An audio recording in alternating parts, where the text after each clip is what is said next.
రేవంత్ రెడ్డి పద్మశాలి మహాసభలో అఖిల భారత అండ్ తెలంగాణ మహాసభలో నిన్న పాల్గొన్నారు. ఆయన ఏం మాట్లాడుతున్నారంటే, ముఖ్యమంత్రి బీసీలకు 42% రిజర్వేషన్లు దక్కకుండా కుట్ర జరుగుతున్నదట. బీఆర్ఎస్ అండ్ బీజేపీలది తొండి వాదన. రైతన్నలు నేతన్నలకు సమప్రాధాన్యం. ఆసిఫాబాద్ వైద్య కాలేజీకి కొండా లక్ష్మణ్ బాపూజీ పేరు. పద్మశాలి మహాసభలో ముఖ్యమంత్రి రేవంత్ రెడ్డి. ఇప్పుడు రైతన్నలు నేతన్నలు ఒకటే సమప్రాధాన్యం అంటున్నారు. ఎక్కడున్నది సమప్రాధాన్యం? రైతన్నలకి నగదు బదిలీ పథకం లాంటి, రైతు భరోసా లాంటి పథకాలు ఉన్నాయి. ఈ నేతన్నలకి ఏమున్నాయి? ఇప్పుడు మేము అంటున్నాము, ఓన్లీ ఈ యొక్క రైతు భరోసాల ద్వారానో ఇంకో మాఫీల ద్వారానో వాళ్ళ యొక్క జీవితాల్లో మెరుగైన జీవితాన్ని మనం చూడలేము. ఇది ఇంపాసిబుల్. ఇవన్నీ కూడా తాత్కాలిక ఉపశమనం తప్ప ఇంకొకటి కాదు. మనం చేయాల్సింది నేతన్నైనా రైతన్నైనా ఇంకే అన్నైనా 90% పైగా ఉన్న ఎస్సీ ఎస్టీ బీసీ అన్నలు ఎవరైతే వీళ్ళందరికీ చేయాలి అని అంటే విద్య వైద్యం ప్రభుత్వం వైపు నుంచి ప్రభుత్వ విద్య ప్రభుత్వ వైద్యం అందిస్తే అప్పుడు ఇంకేమీ ఇవ్వాల్సిన అక్కర్లేదు. మనం కులానికి సపరేట్ కూడా ఇవ్వాల్సిన అక్కర్లేదు. కమ్యూనిటీకి వర్గానికి సపరేట్గా చేసి ఇవ్వాల్సిన అవసరం కూడా లేదు. ఈ రెండు ఇంప్లిమెంట్ చేయండి మీకు దమ్ముంటే, మీకు చేతనైతే. ఎక్కడ ఇప్పుడు సరే మీరు చేస్తున్న ఈ ప్రభుత్వాలు ఇస్తున్న సంక్షేమ పథకాల విషయంలో కూడా ఆలోచిద్దాం. పాపం నేతన్నలు, ఈ పద్మశాలీలు, చేనేతల జీవితాలు చాలా దారుణంగా ఉన్నాయి. ఊర్లో వదిలేసి హైదరాబాద్కు వచ్చి ఏ మిర్చీల బండిల దగ్గరనో బట్టల షాపులనో దారుణాతి దారుణంగా వాళ్ళు హైదరాబాద్లో పనిచేస్తున్నారు. మరి వాళ్ళు విలేజ్లోకి వెళ్ళి వాళ్ళ కులవృత్తిని నమ్ముకున్న వాళ్ళు ఆ కులవృత్తిని వదిలేసి హైదరాబాద్ రోడ్ల మీదకి ఎందుకు వస్తున్నారో ఒక్కసారి ప్రభుత్వం ఆలోచించిందా? మీరు రుణమాఫీ అన్నారు, కాలే. వాళ్ళకి ఇచ్చే నగదు బదిలీ పథకాల్లో థ్రిఫ్ట్ ఫండ్ లాంటి కొన్ని స్కీమ్స్ ఉన్నాయి. సరే, పోయినసారి కేసీఆర్ హయాంలో అది కొనసాగినా ఆయన ఒక 200 కోట్లు ఏమి ఇవ్వకుండా వదిలేసిన తర్వాత వీళ్ళు గవర్నమెంట్లోకి వచ్చాక దాన్ని కంప్లీట్ చేసిరు, ఆ డబ్బులు ఇచ్చారు. మరి కొత్తగా స్కీమ్ ఇంప్లిమెంట్ చేసే దాంట్లో లోటుపాట్లని చిన్న ఆ లొసుగులన్నింటిని తొలగించి ఇంకా మెరుగైన పథకాన్ని తీసుకొచ్చే విధంగా ఉండాలి. ఆ ప్రయత్నం జరుగుతున్నదా? అండ్ అన్నింటికంటే ముఖ్యంగా ఈ సహకార సంఘాలని, చేనేత సహకార సంఘాలను మొత్తం కొలాప్స్ అయిపోయినాయి. 12 ఏళ్ళుగా వాటికి ఎలక్షన్స్ లేవు. 12 సంవత్సరాలుగా ఆ పద్మశాలి చేనేత సహకార సంఘాలకు ఎలక్షన్స్ లేవు. కేసీఆర్ మొత్తం వాటిని నెట్ అవతల పడేసిండు. ఒక్క సంఘం నడుస్తలేదు చక్కగా. ఏవో కొన్ని సంఘాలు, ఇప్పుడు ఇక్కడ కొయ్యలగూడెం అని ఉంటుంది, కొండా లక్ష్మణ్ బాపూజీ మొదటి సభ్యత్వం ఉన్న సంఘం అది. మనం మునుగోడు ఎలక్షన్స్ టైంలో అక్కడికి వెళ్ళడం జరిగింది. సో అట్లాంటి 1-2 సంఘాలు కొంత అక్కడ ఉన్న వాళ్ళు కొంత యాక్టివ్ అయ్యి పనిచేస్తూ ఏదో కొంత ముందుకు తీసుకెళ్లే ప్రయత్నం చేస్తున్నారు. అదర్వైజ్ ఇంక ఏ సంఘం నడుస్తున్నది? అన్నింటికి తాళాలే ఉన్నాయి. మరి ఇప్పుడు ఆ పనిచేసే చేనేతలకు ఆ సంఘం ఓపెన్ అయితే మీరు కొంత ప్రోత్సాహకాలు అందిస్తే, ఆ టెస్కో ద్వారా ఇంకో దాని ద్వారా వాటికి ప్రోత్సాహకాలు అందించి మీరు మార్కెటింగ్ చేయగలిగితే వాళ్ళ జీవితాల్లో ఎంతో కొంత వెలుగులు వచ్చే అవకాశం ఉంది. ఏది మరి? అసలు ఆ ఆలోచనే లేదు కదా. ఇప్పుడు మీరు ఎవరు పెట్టిరండి?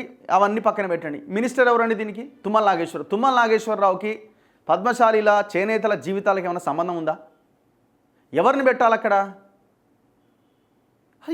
ఏమన్నా కొంచెమన్నా అలానికి ఏమి తెలియదు. ఎవరన్నా పోయి యూనియన్ నాయకులు పోతే వీళ్ళు మరి మీరే మాట్లాడుకోండి డైరెక్ట్ ఆ సెక్రటరీతో ఇంకొకరితో అని చెప్పడం తప్ప తుమ్మల నాగేశ్వరరావుకి ఏం తెలుసు చేనేతల బతుకుల గురించి? ఆ చీర ఎట్లా నేస్తారు, ఆ బట్ట ఎట్లా నేస్తారు, దాని గురించి కొంచెమైనా మినిమం అవగాహన ఉన్న వాళ్ళకి ఇస్తే వాళ్ళ జీవితాలు ఏమైనా బాగుపడతాయి. వెనుకబడిన వర్గాలకు 42% రిజర్వేషన్లు దక్కకుండా మొగ్గలోనే తుంచేయాలనే కుట్ర జరుగుతోందని ముఖ్యమంత్రి రేవంత్ రెడ్డి అన్నారు. బలహీన వర్గాలకు రిజర్వేషన్లు వస్తే అధికారంలో వాటా అడుగుతారని భావించి బీఆర్ఎస్ బీజేపీలు మంచి పాయింట్ రైజ్ చేస్తున్నారు. ఇప్పుడు మీరు కూడా దీన్ని ఆచరణలోకి తీసుకురావాలి. మాటల్లో ఉన్నదాన్ని ఆచరణలోకి తీసుకురావాలి. ఏమంటున్నారు? దీన్ని రాకుండా కుట్ర చేస్తున్నారు. ఎందుకు కుట్ర చేస్తున్నారు అంటే 42% వాటా రాజకీయ పదవులు బీసీలకు ఇవ్వాల్సి వస్తుందని మాట్లాడుతున్నారని అంటున్నారు. రేపొద్దున కాంగ్రెస్ పార్టీ ఎంతమంది బీసీలకి 42% ఇస్తుందన్నది మేము ఎదురు చూస్తున్నాం. 6 మంత్రి పదవులు రావాలి, 42% కోటా దక్కాలి.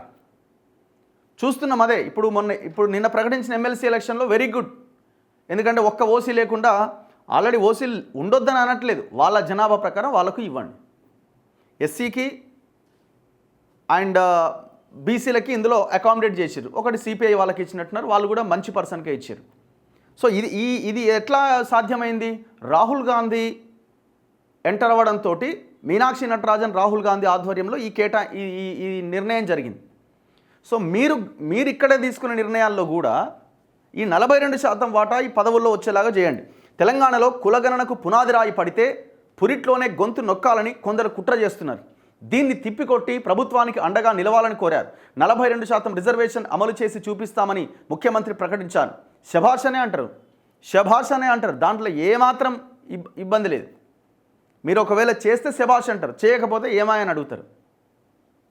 బీసీల లెక్క పక్కాగా తేలి చదువులు, ఉద్యోగాలు, రాజకీయాల్లో రిజర్వేషన్లు ఇవ్వాలని అసెంబ్లీలో తీర్మానం చేస్తే అది కేంద్రం మెడపై కత్తిలా వేలాడుతుందని అడ్డుకుంటున్నారన్నారు. ఆదివారం నాంపల్లి ఎగ్జిబిషన్ గ్రౌండ్లో 17వ అఖిల భారత పద్మశాలి మహాసభ, 8వ తెలంగాణ రాష్ట్ర పద్మశాలి మహాసభల ఆధ్వర్యంలో నిర్వహించిన సభకు ముఖ్య అతిథిగా ముఖ్యమంత్రి రేవంత్ రెడ్డి హాజరయ్యారు. కులగణన చేపట్టిన ముఖ్యమంత్రికి సంపూర్ణ మద్దతు తెలుపుతూ మహాసభ ఏకగ్రీవ తీర్మానం చేసి ఆయన్ను సన్మానించింది. ఈ సందర్భంగా రేవంత్ రెడ్డి స్వయంగా మగ్గం నేశారు. అనంతరం సభలో మాట్లాడారు. పద్మశాలీలకు న్యాయం చేయడమే లక్ష్యం. కాంగ్రెస్ ప్రభుత్వం మండల్ కమిషన్ వేయకుంటే 27 బలహీన వర్గాలకు రిజర్వేషన్ వచ్చేదా?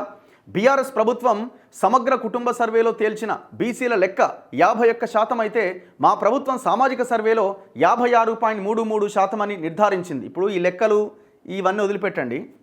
ఎందుకంటే ఇప్పుడు జరిగిన కులగణనలో కూడా మీరు ఈ క్షణంలో జనాన్ని మీ ఇంటికి వచ్చిరా అంటే రాలేదనే చాలామంది చెప్తారు. ఇప్పుడు చాలామంది మమ్మల్ని అప్రోచ్ అవుతున్న వాళ్ళు కూడా మా ఇంటికే రాలే, కులగణన ఎట్లా కంప్లీట్ అయిందని అడుగుతున్నారు. మీరు ఇది స్టార్టింగ్ నుంచే దీన్ని పక్కాగా చేయడంలో, ప్రజలకు అవగాహన కల్పించడంలో ఫెయిల్ అయిపోయినారు. అది కనబడుతున్నది. అండ్ ఇంకొకటి, మీరు 3 లక్షల మంది ఏమో మిగిలిరు అని మీరు ఏం చేయాలా? వాళ్ళ ఇళ్ళకి పోవాలి. అసలు వాళ్ళు చేసుకోవడానికి అయిష్టంగా ఉన్న వాళ్ళు మళ్ళీ మీకు కాల్ చేసి మా ఇంటికి రండి, మా ఇంటికి రాలేదు, కులగణన లెక్క తేల్చండి అని ఎట్లా చెప్తారు? మీరే వాళ్ళ ఇంటికి వెళ్ళాలా? వాళ్ళు టోల్ ఫ్రీ నెంబర్ పెట్టి దానికి కాల్ చేయండి అంటే వాళ్ళు ఇవ్వడానికే ఇష్టంగా లేని వాళ్ళు మీకు ఎట్లా ఫోన్ చేస్తారు? అందుకే లెక్క గట్ల వచ్చింది. ఎంతమంది 18,000 20,000 మంది మళ్ళీ ఎంట్రీ చేసుకున్నట్టున్నారు. సరే, మీరు ఏం చేస్తారో చేయండి. ఇప్పుడు మీరు అంటున్నారు కదా, ఇప్పుడు కొంతమంది ఇంకొక వాదన తీసుకొస్తున్నారు. ఎంత రిజర్వేషన్ వస్తే ఏంది, ఎంత జనాభా ఉంటే ఏంది, 42% రిజర్వేషన్ ఇవ్వడానికైతే మేము రెడీగా ఉన్నాం కదా అంటున్నారు. చలో కానివ్వండి, వాళ్ళు చేసేది చేయనిద్దాం. ఆ 42% రిజర్వేషన్ ఇవ్వడానికి మేము అడుగులేస్తున్నాం. విద్య, ఉద్యోగము, రాజకీయాల్లో కూడా మేము పదవులు ఇస్తాం. 42% అంటున్నారు కదా, చూద్దాం రాబోయే రోజుల్లో ఎట్లా ఉంటుంది అన్నది. అండ్ ఇక్కడ మీరు ఇది పద్మశాలి మహాసభ కాబట్టి ఇమీడియట్గా పెద్ద ఎత్తున బడ్జెట్ కేటాయించి ఆ టెస్కోని కానీ ఆ చేనేత సహకార సంఘాలను కానీ ప్రోత్సహించి వాళ్ళ జీవితాల్లో ఎంతో కొంత ఒక వెలుగు తీసుకురావడానికి ప్రయత్నం చేయండి. మీరు ఏదో అద్భుతాలు చేస్తారని ఎవరు ఎక్స్పెక్ట్ చేస్తలేరు, కానీ ఎంతో కొంత వాళ్ళ జీవితాల్లో కొంత మార్పు రావడానికి ప్రయత్నం చేయండి. వ్యవసాయ రంగం తర్వాత అతిపెద్ద రంగం చేనేత రంగం. ఆ చేనేత రంగం పూర్తిగా కుదేలైపోయింది. మొత్తం వాళ్ళు సెకండ్ గ్రేడ్ సిటిజన్స్ కింద వాళ్ళని ప్రభుత్వాలు చూస్తున్నాయి. తక్షణం దీని మీద స్పందించాలి. చేనేత కార్మికులకు 1,00,000 లోపు వ్యక్తిగత రుణాలు మాఫీ చేస్తారట. తెలంగాణలోని చేనేత కార్మికులకు 1,00,000 లోపు రుణాలను మాఫీ చేస్తూ ప్రభుత్వం ఆదివారం ఉత్తర్వు జారీ చేసింది. GO number 56. దీనికోసం 33 కోట్లు విడుదల చేసింది. 2017 ఏప్రిల్ 1వ తేదీ నుంచి గత ఏడాది మార్చి 31వ తేదీ వరకు రుణాలు ఉన్న వారికి ఈ మాఫీ వర్తిస్తుందని ఉత్తర్వుల్లో పేర్కొన్నది. దీని ద్వారా రాష్ట్రంలోని 5,691 మందికి లబ్ధి చేకూరబోతున్నది.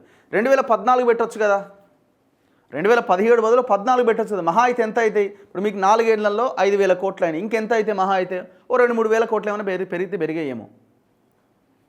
గత సెప్టెంబర్ 9వ తేదీన ముఖ్యమంత్రి రేవంత్ రెడ్డి హైదరాబాద్లో జాతీయ చేనేత సాంకేతిక సంస్థ ప్రారంభోత్సవంలో చేనేత కార్మికులకు రుణాలు మాఫీ చేస్తామని ప్రకటించారు. దీనికి అనుగుణంగా చేనేత శాఖ కసరత్తు చేపట్టింది. గత ప్రభుత్వం 2017 మార్చి 31 వరకు చేనేత రుణమాఫీ అమలు చేసినందున 2017 ఏప్రిల్ 1వ తేదీ నుంచి 2024 మార్చి 31 వరకు ఉన్న రుణాలు మాఫీ చేయాలని నిర్ణయించింది.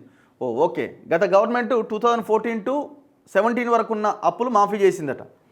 దీనికి అనుగుణంగా చేనేత కార్మికులు తీసుకున్న రుణాల సమాచారాన్ని సేకరించింది. మొత్తం 5,691 మందికి వ్యక్తిగత రుణాలు ఉన్నట్టుగా గుర్తించింది.